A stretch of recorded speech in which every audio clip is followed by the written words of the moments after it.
Chers amis, bonjour. En Bretagne et dans les Nords, les Français réagissent contre la destruction de notre patrimoine chrétien. En Bretagne, une cinquantaine de personnes ont bravé le froid et la pluie le 3 janvier pour défendre les calvaires près de Dinan. Les manifestants ont répondu à l'appel du collectif « Touchez pas à ma croix ». On a l'impression d'un retour à 1789. Maintenant que les croix sont là, on veut qu'elles y restent, a déclaré l'un des manifestants à la presse locale.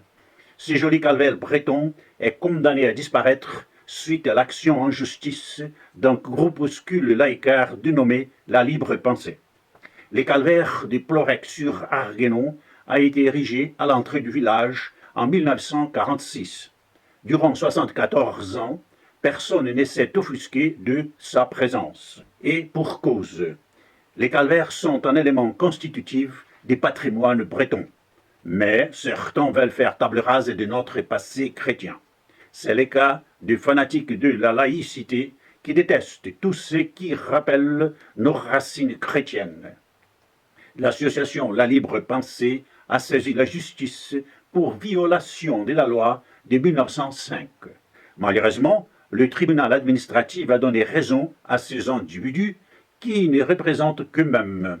Pendant ce temps, l'islam avance à grands pas et ces laïcards en sont les alliés objectifs. Sous prétexte que les calvaires se trouvent sur un terrain appartenant à la commune et que son édification est postérieure à 1905, le tribunal administratif de Rennes a ordonné qu'il soit déconstruit avant le 5 février 2021. L'organisateur du rassemblement du 3 janvier, David de Kaba, est lucide quant à la gravité de la situation.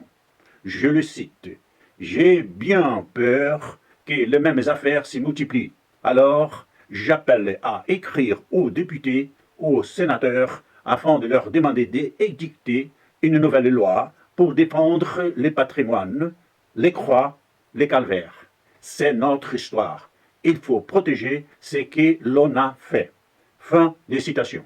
Si vous aussi vous êtes d'accord avec le combat mené par ces courageux Bretons, si cette situation vous déplaît et si vous avez envie de réagir, alors vous pouvez faire quelque chose de très simple qui vous prendra 30 secondes et ne vous coûtera rien du tout. Diffusez, s'il vous plaît, cette vidéo sur les réseaux sociaux. Et si vous n'êtes pas encore abonné à la chaîne, inscrivez-vous dès maintenant en faisant sonner la petite cloche sous la vidéo.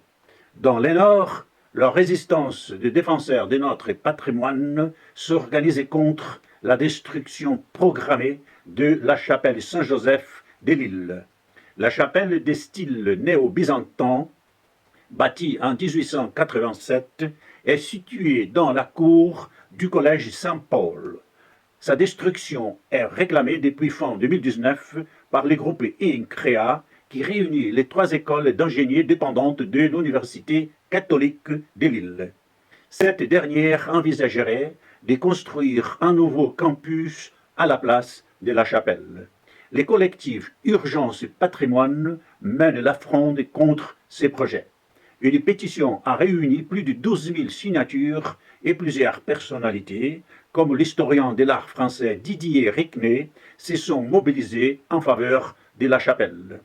Didier Reckner a interpellé le ministre de la Culture, Roselyne Bachelot, dans les colonnes du Figaro contre ce qu'il qualifie à juste titre de vandalisme.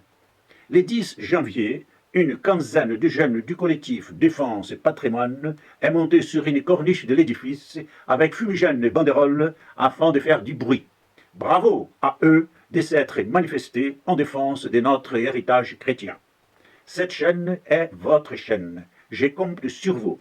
Ensemble, vous et moi, alerterons les Français et mettrons sur pied un média alternatif pour démasquer le mensonge et les manœuvres des ennemis de la France chrétienne.